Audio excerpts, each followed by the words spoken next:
आज आपण बनवणार आहोत मिक्स व्हेजची भाजी। तर आज आपण घेतलेला आहे थोडेसे बटाटे, शिमला मिरची, थोडेसे कॅरट, फ्लॉवर अँड पत्ता कोबी।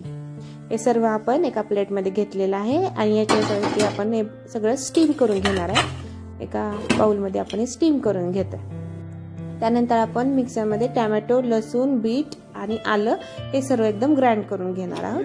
त्यामध्ये थोडेसे काजू टाकलेले, पनीर सुद्धा आपण चांगल्या प्रकारे फ्राय करणार आहे। नंतर फोडणी टाकली आहे तमालपत्राची, जो आपला कच्चा मसाला असतो त्याच्यामध्ये कांदा, हळद हे सर्व टाकलेले। आपण जे केलेली ग्रेव्ही आहे ते ऍड केलेली आहे याच्यामध्ये, ते चांगली फ्राय केलेली आहे। त्याच्यानंतर त्याच्यामध्ये ऍड केलेले आहेत सर्व व्हेजिटेबल्स आणि हे सगळं पूर्ण आपण छानपैकी परतून घेतलेलं आहे। त्याच्यामध्ये आपण टाकणार आहोत थोडंसं वॉटर टाकल्यानंतर आपण हे थोडंसं अजून एकदा आपण त्याला फ्राय करणार आहोत।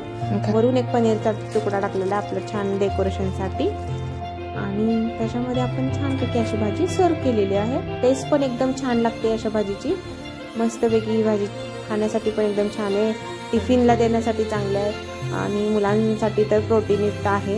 एकदम सिंपल अशी डिश आहे आणि तुम्ही याच्या चॅनलला लाईक, सबस्क्राईब अँड शेअर करा @mom's magic kitchen।